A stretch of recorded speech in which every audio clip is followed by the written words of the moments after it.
All right. Hello, everyone, and welcome to Passport's webinar. Today, we've brought together several experts from various organizations. We'll be sharing what we've learned through firsthand experience about what it takes to win the peak season. My name is Adam Langston, and I am the CCO at Passport. I head up our global shipping efforts. I've been involved with global logistics for over 30 years and e-commerce in particular for the last 20 plus years.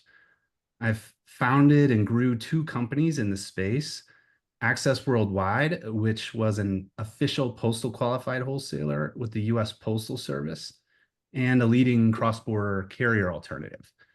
I also bring the perspective of owning and operating a successful 3PL serving D2C brands. So I can definitely identify with the challenges we all face during peak season. I'm excited about what we're doing together at Passport because I believe in our vision to help brands reach their global potential. I've seen how Passport's leading digital solutions unlock international growth, and that coupled with our proprietary global shipping network are a uniquely powerful combination to achieve that vision. And so we've all experienced that sense of anticipation and even uncertainty that happens leading up to Black Friday, but we've all learned a lot along the way. And we hope today we can help you make this your best and most profitable peak season yet. In terms of housekeeping, I'd like to draw your attention to the Q&A button at the bottom of the screen. And if a question comes up, please feel free to enter your question there. We'll have time at the end to answer questions. Depending on timing, we may not be able to get to all of your questions, but we'll do our best. Also, at the end of our time together, we'd like to share some special offers with you, so please stay tuned for that. In terms of introductions, Jean, could you start off by introducing yourself, and then we'll continue with the rest of the group? Yes, would love to. Hi, everyone. I'm Jean. Great to be here with you all. A little bit about me. So I spent the first 13 years of my career working for brands, different elements of e-commerce and operations. Started out with some bigger brands, Tory Burch, Michael Kors. Worked my way over to crazy startup life, where I was introduced to Shopify and fell in love with Shopify. Ended up entering into Shopify about 4 years ago, and very, very humbling experience to kind of be serving merchants and brands on the other side. I had always been working for brands, very interesting kind of reverse there. That has led me down this path I'm on now with Flexport Fulfillment, and I now have the luxury of leading our sales and onboarding teams, where we get to build scalable, innovative omnichannel solutions for merchants. I will pass it over to Susanna.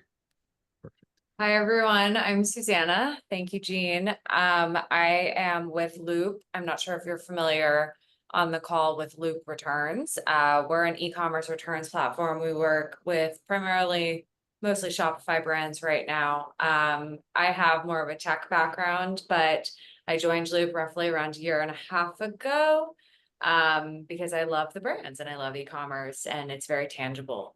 So I'm in the partnerships team. That means that I span everything go-to-market and growth for Loop, from supporting sales, onboarding, account management, and I primarily work with our logistics partners. So 3PLs like Flexport or other technologies like Passport. That's my wheelhouse. So I'm going to pass it off to Andrew.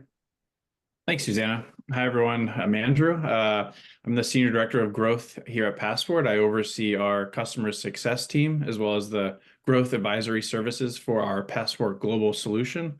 I've spent about 20 years in e-commerce. I started my career at Deloitte Digital, was there for a little over 10 years doing digital transformation and e-commerce consulting, primarily within the retail vertical. I always like to say I did everything in the retail vertical, from luxury brands to big box retailers down to the rent-to-own space. Following that, I did the hop over to a startup, which was called Flow Commerce, running their client operations for about 5 years until they were acquired. And now I'm enjoying my time in the cross-border space still here at Passport. And I'll pass it over to Max. All right, awesome. Thanks, Andrew. So my name's Max. chain and lead here at OneSkin. I come from, well, a diverse background in trying to figure out what it is I'm good at and what it is I like to do, but primarily come from a financial operations background. And a lot of that were at larger corporations. And it was always a goal of mine to find the right opportunity with the right company to join the startup game, the crazy startup life for sure. So I've been at OneSkin now for just over 2 years, handle all of our supply chain logistics and operational efforts here. So anything from gathering primary and secondary packaging from vendors across the globe, and certainly utilizing Flexport to help us get those goods here to the US that they can be manufactured, all the way to 3PL management, inventory management, and D2C shipping, domestic and international, with the help of with the help of Passport. So yeah, happy to be here. Awesome. Thanks, everybody. All right, let's talk about peak season. For most of the year, we operate at a more predictable pace. And then if all goes well, brands get to enjoy a great spike in orders at the end of the year. And it is a chance to really hit a home run for customers. But if we're not careful, it can also be a chance for a negative customer experience if we don't have the right plans in place well before peak season arrives. We'll dig into the topic more deeply, but to start us off, I'd love to hear from each of you. What are the top 1 or 2 insights right off the bat that you could share about your experience during peak? And Susanna, I'll let you start. Well, I'm an interesting place to start because our peak season is actually in January. It's what I like to call the hangover of peak. So it's dry January for some. And for us, it's our busy time. So I think as we head into October, November, December, where we know brands, our partners, 3PLs, logistics providers are going to be really at their, their maximum capacity, volume, attention span, everything. It's trying to figure out how to also, in the back of your minds, at the same time, prepare for January when you know these returns are going to hit, right? So if you have a massive growth during peak season, you know that you're also going to have your returns backed up at the warehouse potentially in January and February. And so I think there are 2 major trends that we've seen just in general industry wide. There isn't like this one day as much anymore, Black Friday. And so brands are starting to roll out sales. I know that Labor Day weekend is another one where they're really testing out, right? A Black Friday, Cyber Monday weekend with Labor Day sales. So that's really helpful. And then, those returns are going to come in January. So I think the conception that like returns are just going to go away, or you're just kind of going to wish that customers are going to end up keeping their items, frankly, is not the most intelligent kind of analytically back strategy. And so it's figuring out how to prepare for January and February in addition to in addition to your peak season. That would be my biggest piece of advice. Cool. Thank you. Andrew, how about your top insights for peak?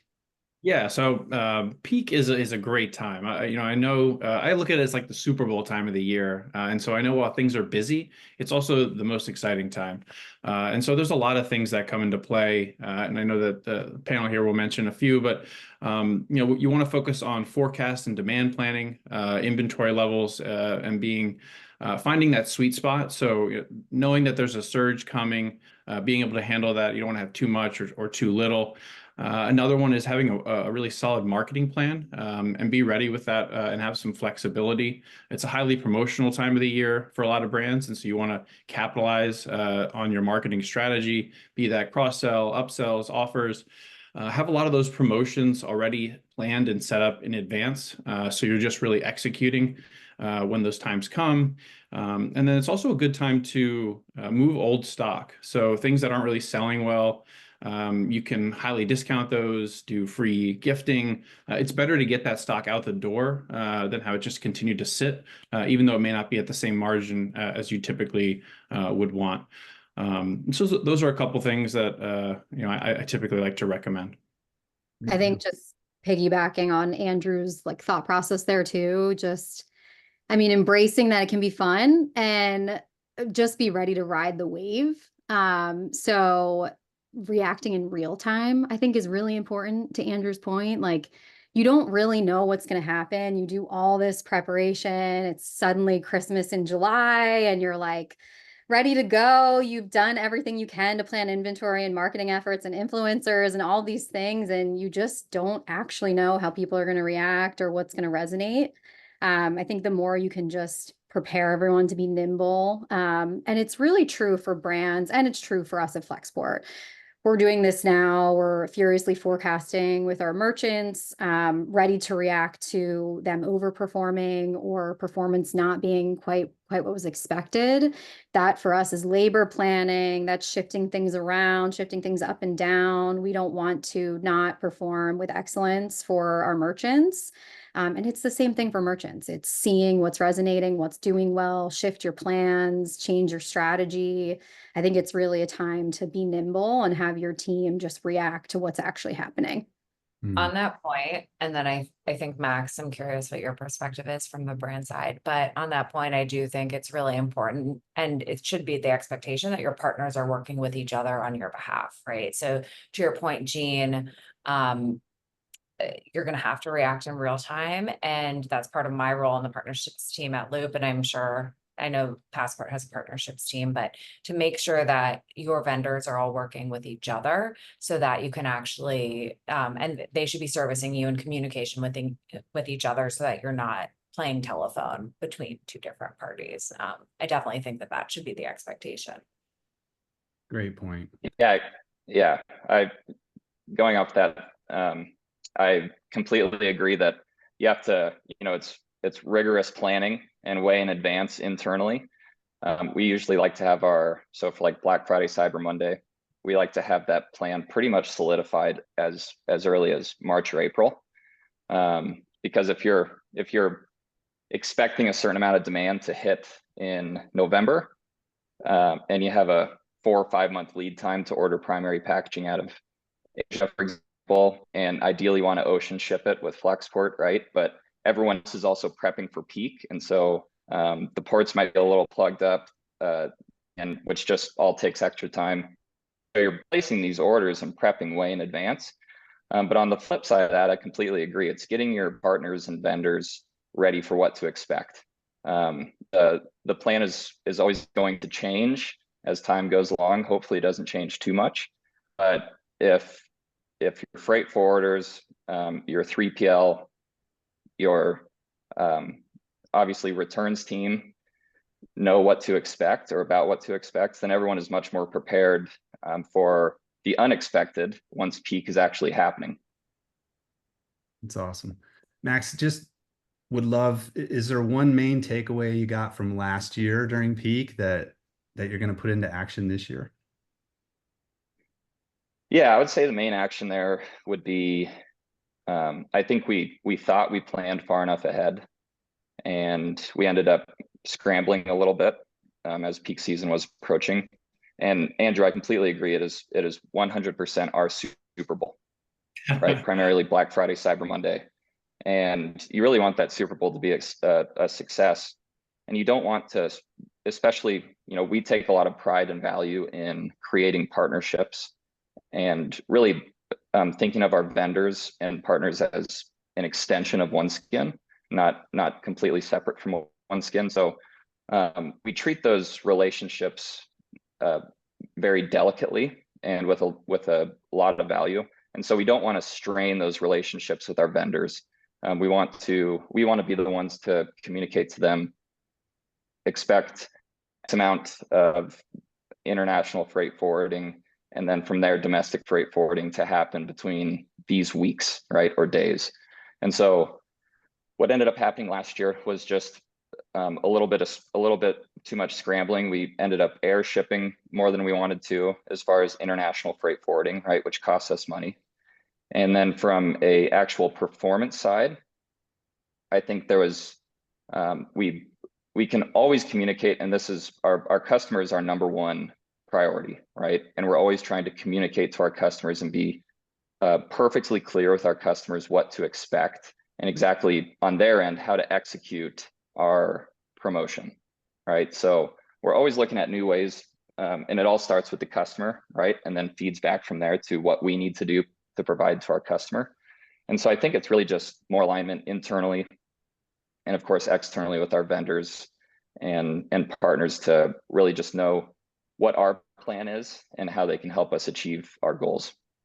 Perfect. I love that idea of having some intentional slack in the system, because we can make all these plans and then weather happens or various other things, right? And it just really does help to have the great communication up front and a little slack in the system that you can use when stuff happens. I'd love to talk a little bit about this concept of localization, and it's one of the opportunities we emphasize with brands and the benefits that come with it. And we have this all-in-one solution called Passport Global that enables brands to localize the customer experience and ultimately drive higher conversion rates. And so just basically about customizing your website according to where your buyers are and how they prefer to buy in their local market. And Max, how has implementing localization strategies impacted your conversion rates and overall sales? Yeah, for sure. So I'll start off by saying OneSkin is small, right? We're a small startup. We have an incredible team and we are growing, but because we're a small startup, we have limited resources in the sense that we can't hire an ops team in Europe or a CX team in Europe. And we have our one website here based out of the US, right? And so when we decided, hey, we want to ship internationally, because we've been getting a lot of feedback from potential customers in international markets that really wanted to buy our products, and we wanted to provide that to them. We were stuck kind of thinking, okay, how are we going to make this happen? How are we going to make it happen in a way that really resonates with the customer, right? So our international customers know that they're buying a product from the US, but we wanted to provide an experience for them where they felt as though they were shopping within their own country, right? So you can see the list of countries there. I think we're at over 27 now. And really what you're dealing with is just a wide variety of personalities, and people respond differently to different things globally. So we wanted to provide a personalized experience for our international customers, and that's where Passport really came into play. This is my first time taking global as far as cross-border shipping, and so what we've really done is relied on Passport to enable us to provide that to our customers. So Passport doesn't just allow us to ship. They don't just print shipping labels and allow us to ship to these international countries. They are an acting resource. They're constantly coming back with different suggestions for how we can improve our international landscape in our D2C market. And this was a suggestion brought to us by Passport. Hey, what if we localized markets to the countries that you're selling to make it a more personalized experience for our customers? Right off the bat, we saw a big increase in conversion, but also site traffic. And site traffic is huge for us, and returning site traffic, right? So we want people constantly coming back to our OneSkin website, whether it's for knowledge or to place an order. And so localization definitely helped with that. And not only did we experience an increase, can't say like what percent increase exactly that was, but we saw an immediate boost, a sustained boost after implementing localization. Awesome. All right. I want to move to this next step of shipping, and Andrew, I'll pick on you. So once the sale is made and let's say we've got a seamless checkout experience now, localized, giving customers confidence that they'll have no surprise fees on delivery for unexpected duties and taxes. All the regulatory and compliance issues have been dealt with. Is it when it comes to the delivery experience, is it possible to overstate the importance of having a reliable shipping partner that you can trust during peak season? Yeah, it's not possible to overstate that. It's a highly important aspect to the customer journey because things don't end at the sale, right? So it's important to understand post-purchase experience is just as important to the customer, and really it also is how you create repeat buyers. And so that's an important aspect of e-commerce. So you're going to increase your lifetime value. Those repeat buyers, they spend more, they come back more often. Their cost of acquisition is significantly lower than new customers. So when you're looking at how it's also driving the e-commerce business, post-purchase experience is highly important. And so obviously shipping plays an important role within that. And it ultimately reflects on the brand itself. And so I think that's why, from our side, we always have that top of mind because, while we are providing that shipping service, it is really a reflection on our clients. And so we want to make sure that that's a really positive experience for their end consumer. And so, specifics are like, is that journey, is that expected delivery matching what was initially promised? How accurate and timely are the updates as the package flows through the network? We provide a lot of updates, more so than the traditional carriers, scans at our facilities as the package is going through customs, when it's out for final mile delivery. We're all shoppers. We want to know where our package is and how long it's taking and where it's at. And so the more information and more transparency you can provide to the consumer, the better the experience. And so when you talk about, back to the question of reliability, that's something that we work on year round. I know I work directly with you, Adam, on this. And so it really comes under a microscope during this time of the year and during peak. Everyone's really hyper-focused on that aspect. And so we do a number of things when you talk about preparation for peak within, looking at reliability and shipping. And so from a brand side, working with Max, we provide holiday cutoff dates, anticipated transit times, which may have a slight change given the volume that's going through the network, and then holiday shipping best practices. From an operational standpoint, we're reviewing our operational volume planning extra pickups as needed, looking at coverage. I think others touched on this as well. Looking at throughput, how can we increase that, adding capacity on certain lanes as needed. So there's a lot of things that go into that planning. All of that has contingency planning because, as you said, things are going to happen that are unknown at this time. And so you have to kind of have a backup plan there. And then we meet with our partners throughout not only before peak, but throughout peak, to make sure that as we monitor volume, we can adjust as needed and make sure that service is up to par. And then from a tech side, obviously, it's important we're running load tests on our platform in advance of peak. Things like the duty and tax calculation within checkout, labor requests, those types of things are being tested. Awesome. Gene, you have a unique perspective on this because at Flexport, you're managing so many aspects of the supply chain across your organization for your customers. And so what can you share with us and how a great shipping partner can impact the overall customer experience and a brand's reputation? Yes, I think I'm like oddly passionate on this topic, just based on what I've been through, like especially at Tory Burch and Michael Kors. A lot of DDP expansion in my scope there. And it's really, having a great DDP partner it's really your key to international expansion, having that reliability, being able to test out new markets. Without it being reliable, you're not making the right impressions. You're not able to connect with your customer in the ways that you want to. As Andrew mentioned, the order is really just the beginning. It's definitely not the end. You need someone who can be really reliable and treat international shipping, as if it's the over communication of just getting something locally, like we all experience in the United States, shipping within the United States. Everyone wants that over communication. They definitely don't want someone to show up and say, hey, you owe me like $75 for me to give this to you. That is like the worst impression you could possibly make. So I really do view it as a lot of brands like Max, this allows you to really test out your markets. You can see how you're doing too, Passport's allowing you to, you think you're going to be really successful in a certain market, can be very humbling. You don't really know.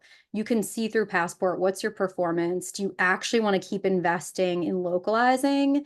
Is it perhaps time to start a 3PL in a certain area because you're just doing so well with Passport that you want that local experience? Or are you not as good in the UK as you thought you were going to be, and you're wildly successful in Italy? Like, it's very hard to know that. Very similar to peak. All you can do is plan, plan, plan, and then react. And I think having the right DDP partner, the right international partner allows you to try all of that out with a humble approach and react accordingly. The reliability being key, though. You're just not making the right impressions if you don't have someone equally obsessed with being reliable to your customers as you are. Love that. Yeah, I just want to pick up on one thing that Gene said, with regards to the service level that you're providing your customers in checkout. So, you talked about having to pay that $75 on delivery. And so traditionally, a lot of brands have used what we call DDU, or duties unpaid service. And so you don't have to pay anything additional in checkout. But the issue is that when packages start to hit customs, yes, they're actually going to go ask that end consumer, hey, can you provide the duty and tax on this order? That's obviously a friction point. It slows the package down. It opens the brand up to a denial or an RTS there, where that package is going to get sent back. And so it's obviously not an optimal experience for the consumer. Whereas, we've recommended, and we've seen the market move obviously in this direction, which is the DDP, or duties paid service. And so that's really such a clean experience for the consumer. It gets delivered door to door. All things are covered within the checkout. And while there might be an increase in that initial cost, there's a number of strategies that go within pricing and shipping. And we've worked with Max here and all of our brands on how to really do this market by market, because as he was saying earlier, not all markets are created. Not all consumers shop in the same manner or expect the same thing within these different markets. And so, when you combine all of these things, you really can get to really an optimized solution for that market and those consumers.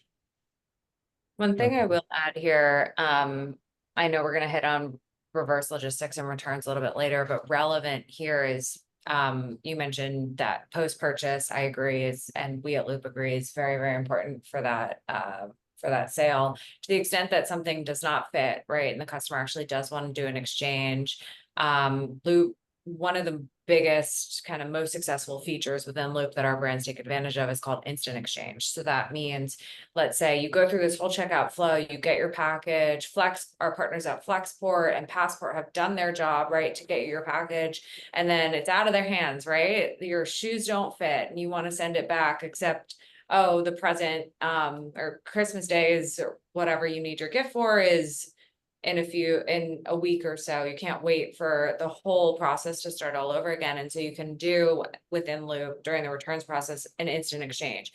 You add in your credit card information so that the brand has that on file. And when you hit confirm for your return, that exchange ships out. So that's a brand new order just flowing through our partners, our 3PL partners, for example, all the way through to the consumer. And then to the extent that you actually don't return whatever that original item was within 2 weeks time, 30 days, whatever the time frame is, you get charged. So it's a really good way to prevent out of stock exchanges, I think, right? So if you have like a big drop, you're a hot brand, in the time it takes to actually do go through the return and exchange process, that item might have gone out of stock. And then you have a disappointed customer, but then it's also a really great way to keep that process moving, especially in a very, very busy time when you have strict deadlines that of, like the holidays. And it's definitely something that if you're not familiar with already, you should take advantage of at Loop. Very cool. Sounds like a great feature. I love it. Let's talk really quickly about specifically in the delivery experience, this importance of accurate tracking. And with a hopeful increase in volume, that could lead to a relative increase in customer inquiries and peak, we see that. So how important is that transparent visibility? We know it when we have it, and I think we also know it when we don't, right? So maybe fair enough to summarize. It's pretty important. Andrew, we have some tools at Passport. In Wave, we support amazing brands and their customers through the use of our branded tracking pages. And I'd love to hear from you how you've seen brands take advantage of this feature to deliver a great customer experience. Yeah, thanks, Adam. And you're right. A vast majority of shoppers say, up to 90% say that real-time order tracking makes their experience more enjoyable. And that similar percentage of shoppers, says it has a positive impact on their loyalty to the brand. Going back to what I was saying about repeat buyers and building that LTV. But what we have here is, our branded tracking page, which allows brands to continue that customer journey. They're able to customize this page individual to that brand and still make it have that same look and feel. So it's really a seamless experience for the consumer. It provides all of those updates that I was talking about earlier as the packages flow through the network. And so as the handoffs happen and the scans are taking place, we're constantly feeding this page so the consumer has that available to them. And then, one of the other aspects which is a neat feature, we have an integration through Rebuy that allows our clients to offer up reorders or personalize the shopping recommendations and really kind of upsell on this tracking page, obviously intended to continue to drive revenue. And then also, from a support standpoint, which is really important because support at the end of the day your customers are coming back to you with questions, and so you really want to be on the front foot and be able to provide them the information that they're looking for. We actually take on about 95% of our clients' order-related customer support questions. So the Wizmo type things, where's my package? We have an AI chat here that's available 24/7 on this page. And the last time I checked, we're solving about 60 to 70% in an automated fashion, but that chat is supported by our global team of support specialists.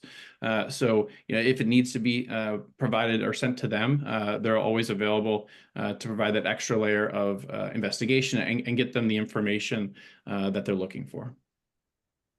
Awesome. Max, a little fact check here. Would you say your experience is consistent with Andrew's explanation there?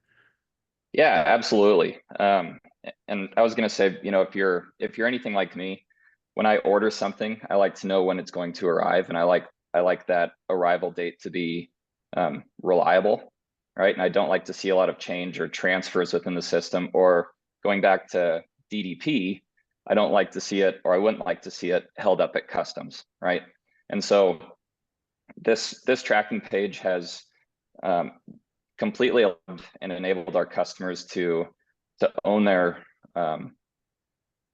order and own the delivery process, and it has been insanely accurate. So as far as where's my order tickets, which, as Andrew was alluding to, Passport actually handles most, if not all of those, unless it needs to be escalated to our internal CX team. And so going into international shipping, this was a big conversation that we had before making this decision, is how is this going to impact our ticket flow?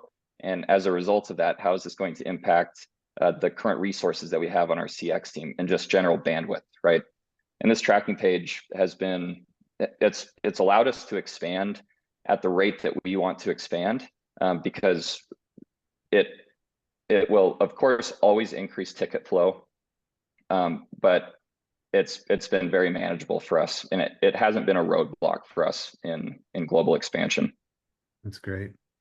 And you've always got that opportunity to Yeah, promote to your buyers using that functionality. yep. Right? And whatever we want to promote, so it's completely customizable. So yeah, it's an excellent feature for sure. Awesome. All right. Time to talk about returns, Susanna. We made our purchase. We got a great checkout experience. We tracked our order all the way through the tracking page to a seamless and speedy delivery. And like you said, sometimes it doesn't work out and we got to return it. So how does Loop support their partner brands and providing a great return experience? Yeah, so at the high level and very kind of Loop 101, Loop specializes in exchanges first, right? So the idea is that you're spending so much time, and we spent the bulk of this webinar so far talking all about the ways that you're getting that customer to understand your brand, make a purchase, check out, receive that package, right? So many costs are going into getting that order to your customer, acquiring the customer and getting the order to your customer. The last thing you want to do is have that come all the way back to your warehouse, right? And refund that customer. The worst case scenario is that you're just giving that money back, and you're losing that customer for life because they're dissatisfied, right? And so those are really the two things that Loop solves for. We know that e-commerce return rates are high. They remain high. We know that they remain high even after you charging a return fee, right? So I don't think it's something that's going to go away. And so the idea is you're getting your customers to re-engage with your site, not in the way that you want to necessarily to get a return, except you still have those eyeballs on your site. Can you make that the most frictionless experience in order to facilitate an exchange, as well as an upsell? And so that's what Loop really specializes in. The ability for me to return this sweater, for example, for a hat or for a pair of shoes. Those are two completely different products, two completely different price points. Yet with Loop's technology, the customer is really entirely shopping on your Shopify store within the returns process. And so we found that by just focusing and hyper focusing on the product, right, and focusing on the shopper and the shopper experience and knowing exactly what they want to do. They don't want to email customer support at all. No one wants to do that, right? No one wants to print a return label. No one wants to package something up and drop it off. What can we do to make that process easier? And then they're going to keep coming back. And that's really what Loop focuses on. We focus on that revenue retention and that customer lifetime value. Right. Awesome. Well, it's actually a good segue into one of the questions that we got asked, and so someone submitted, can an international customer make a return via Passport? And we have, sort of the one-off capability, but we love Loop's solution. And so can you talk about how that would work with Passport? Yeah, of course. So I think if you're a brand, or if you're a shopper, if you're anyone really, and you hear international return or international shipping and duties and taxes and whatnot, then you hear returns, it's like you just kind of want to die, I guess, for lack of put it. It's like the idea that you have to do your taxes, right? Just like where to begin. You don't even know how it works. You don't know if you're doing it correctly, and it's just a massive headache.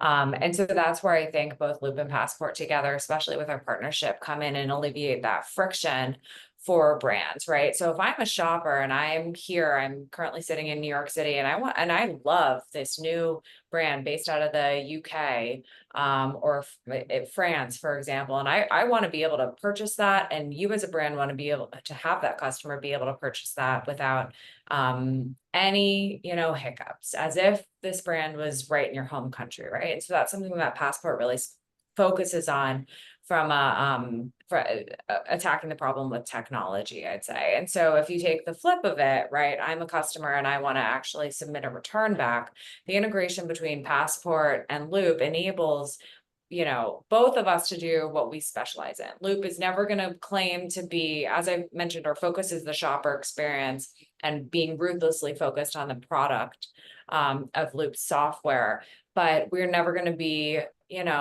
expert at all the different carriers globally, all the different markets, all the rules, regulations, taxes, customs, duties, and whatnot. So that's why we work with a partner like Passport. And so if you're a brand like OneSkin and you have both of them combined, right, you can have as Max mentioned, they're not necessarily the largest brand, right? But they're able to service a global market because Loop and Passport talk to each other. And so when you're submitting a return and Passport, and you have Passport on the back end facilitating that, it's just the same for the shopper experience as if they're returning something in their home country. So cool. So you can have somebody like Flexport start at the factory floor, move it all the way through the system to the to the consumer and then back again if necessary, right?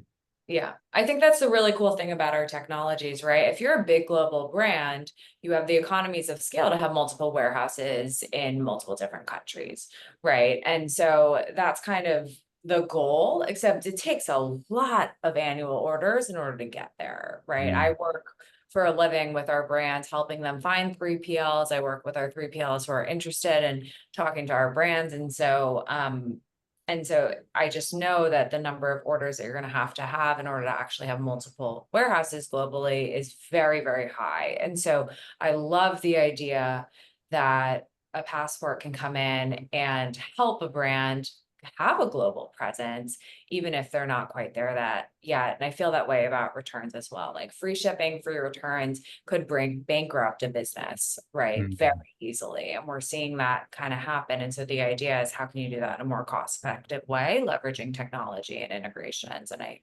think that that's really exciting. Some of I these, think that's a yeah. great point. Like just to piggyback on, it's an interesting point we're at from a technology perspective. Like, not to just age myself, but 7 to 10 years ago, being at Tory Burch, like these solutions were not around. It was kind of border free. Like that was it, really. There was a couple things, not to this scale. Loop wasn't really in inception yet. When we were making decisions about expanding internationally, we had to do things like, oh, we're just not going to ship our shoes via international shipping because our return rate's 30%. We really don't have a good way to get it back. It's just completely different now. And I think that this really caters to merchants of all shapes and sizes, which I love. To Susanna's point, it takes a lot to have the economies of scale. And even with that, if you don't have the right technology, it's just not possible. I think all of these technologies together have made it more easy than ever for a lot of different size merchants to have access to test out business internationally, do returns. If returns is an integral part of your scope, then this makes it really easy. We're at a cool point for sure. Mm, cool. Yeah, Really and quick, not, one more. Oops, sorry, go ahead, sorry, Matt. sorry to jump in, but not just simply getting it done, not simply shipping, printing a label and shipping internationally, or making the returns process happen, but always coming to us as a brand with information on how to optimize it, right? So in the back end, as we're focused on our job, you all are the pros at what you do, and to a certain extent, OneSkin really relies on the input that we get from you as our partners to tell us how we can optimize things by diving into data on the back end while we're keeping the wheels turning internally, right? So it's a true testament to a partnership. Awesome. Last question on this one, Susanna. How do you help brands navigate the question about, is it okay to charge for returns? How much should I charge? Where do The you? question of the year, I swear. It's so interesting. So we at Loop are actually seeing 62% of brands, our merchants, we have 4,000 merchants and counting. But 62% of them are charging return fees. And that is up from, I think, maybe 40%. Something around there in 2020, right? So this idea that you're going to charge your customers for a return and you're going to essentially scare them away is kind of antiquated. What we're seeing is that the customer lifetime value, both pre and post charging a return fee and implementing a return fee, remains consistent. Customers have gotten used to paying for their returns. It's kind of an expectation at this point. They're paying for that convenience. I think about it kind of similarly to like food delivery, right? There was this time where you could literally have someone bring you a pizza and feed it to you for free within 15 minutes. And now we're kind of out of that realm where customers are understanding that they're going to need to pay for that convenience, right? And guess what? They're happy to do so in certain cases. And with Loop, you can customize the fee based on the shopper, right? So if you know Adam, for example, your favorite brand, you are a VIP customer, you're going to keep coming back. We want to give you free returns, right? And that's something that we can do because we don't necessarily want you to have a poor experience, and we know you're going to come back, right? Or if you're a first-time customer, right, we can waive that return fee so that you come back. If you've returned something 3 times in the past month, you're frankly abusing the policy, right? That this isn't like a rental company. And so then we can start charging return fees. And we also know, just something that we're facing at Loop, the cost you're going to charge, maybe like on average for us, it's $8-9 is the average return fee that brands are charging. The cost of that return is far greater than that, right? If you're talking about the shipping label, you're also talking about the processing fee, and you're refunding that customer their money. So for us, we're very cognizant of the fact that, you know, this is a very expensive line item for brands. We're launching, you'll see kind of next week, a new pricing model that's really targeted to attack this. But I think the moral of the story, and the way I'll sum it up, is yes, you can charge return fees. It's just a matter of how you do it, right? And being overly communicating with your customer in advance about what's going to get charged a fee or not. Makes sense. Right. Gene, consistent with your experience on both sides of the brand and sort of 3PL equation? Yeah, absolutely. And I think it is a great point to point out that likely it does cost a lot more than $8 to $9. But it's a balance of making it affordable for people to transact and feel okay about what they're spending to send it back. I think also, like, what I've really experienced, particularly within what Loop offers as well, is there is still a way, even with charging returns, to still put a lot of trust in your customers. So, refunding at the arrival scan, like, I love that option where it's like, you can send it back. You might have really beat it up, but we're going to trust you. And maybe we're going to have another conversation and send you a picture if this is just like horrendous. But generally, we just want a fee to be fair, and we will just refund you as soon as it gets to us. I think those little customizations can still really put your trust in the customer and still have them have a good experience, with the reasonable mindset that, there is some cost of doing business.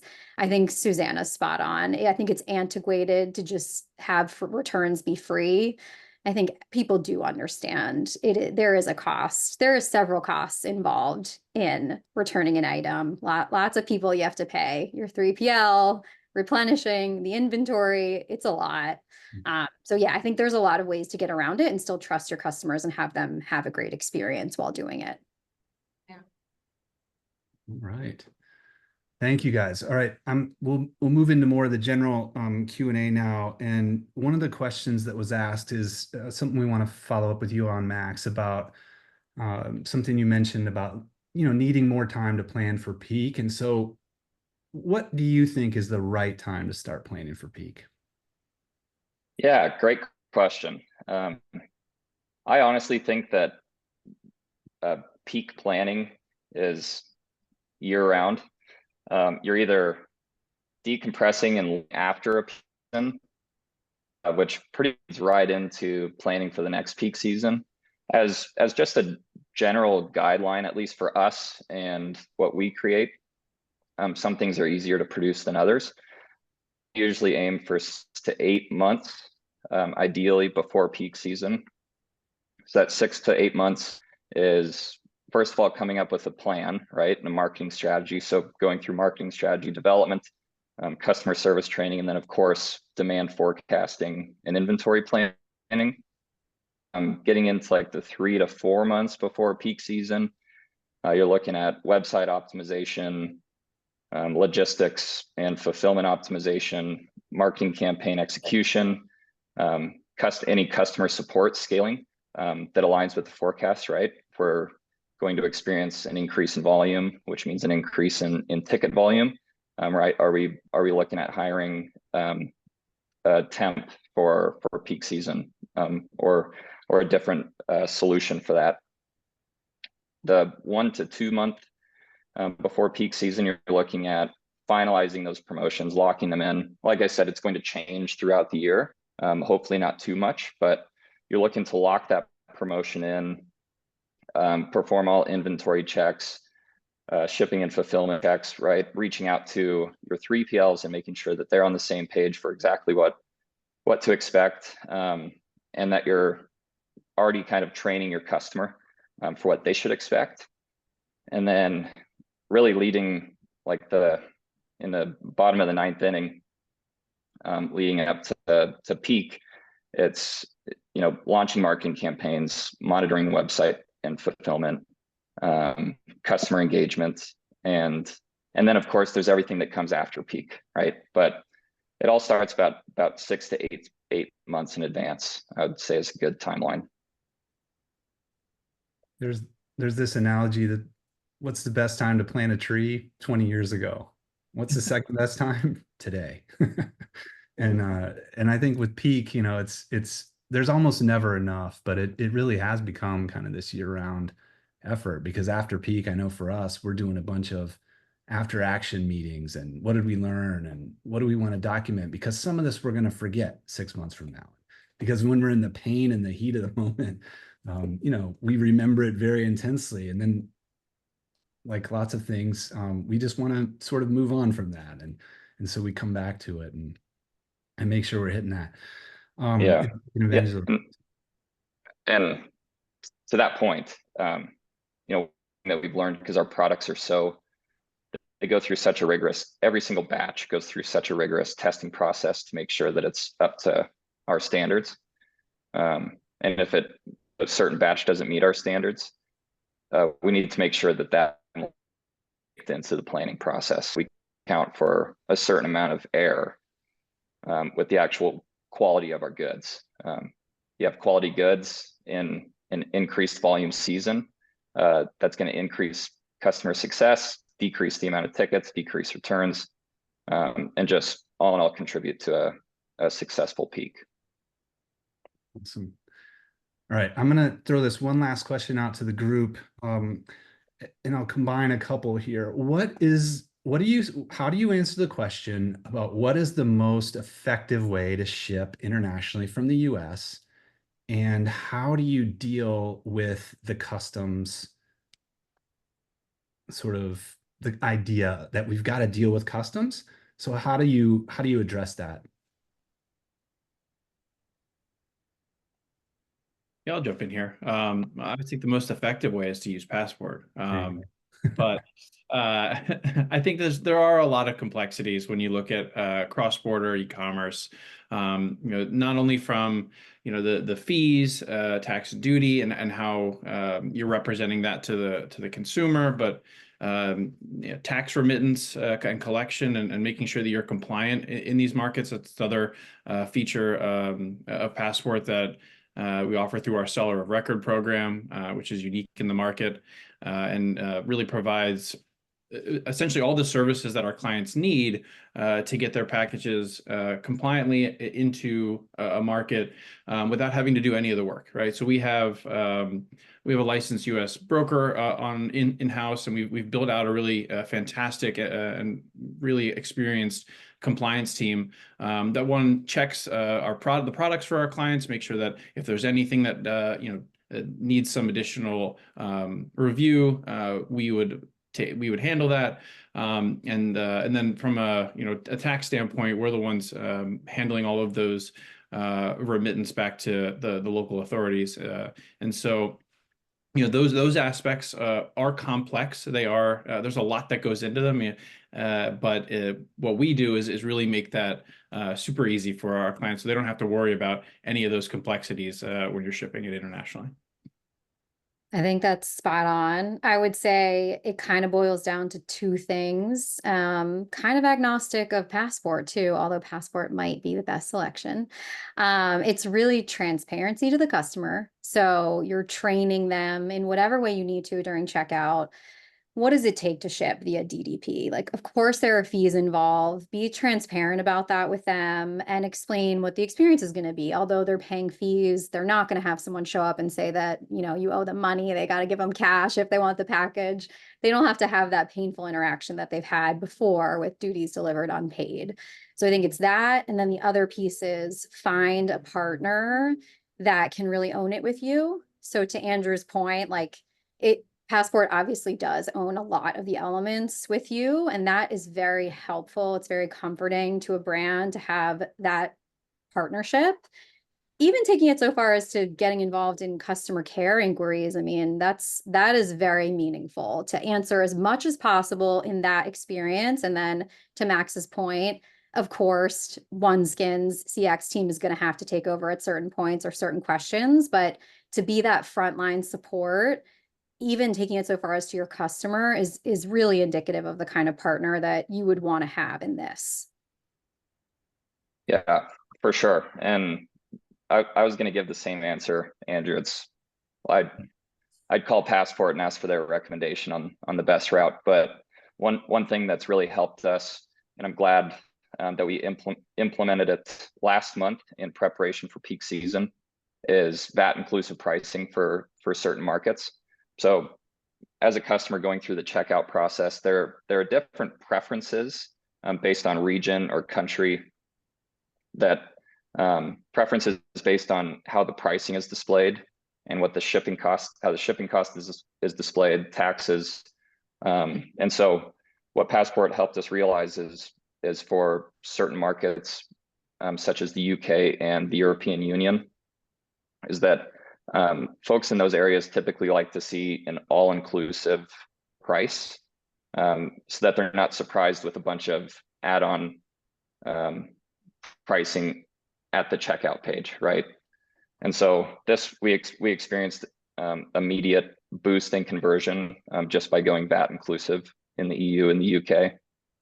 And I think that, yeah, it was recommended by Passport and has certainly worked for us. And going back to what you said, Gene, it's all about what the customer wants, right? And it's all about what they would prefer.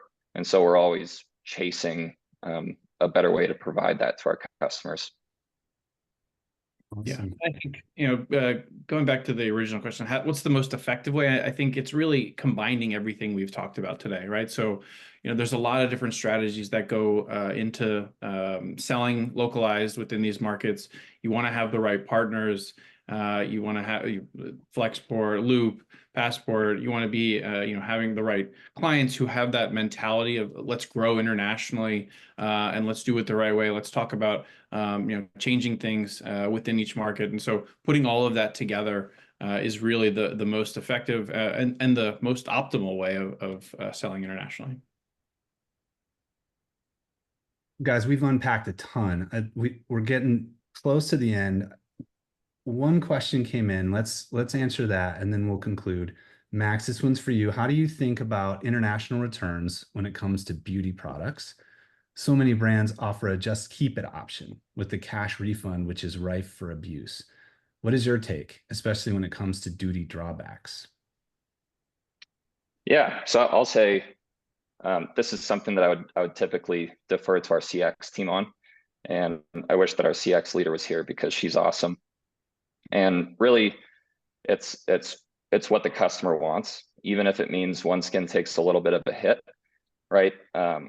Sometimes customers don't want to have to hang on to the product, and they don't want to have to find the correct way to dispose of something if they don't want it, right? So we'll happily take that back from them and handle that on our own.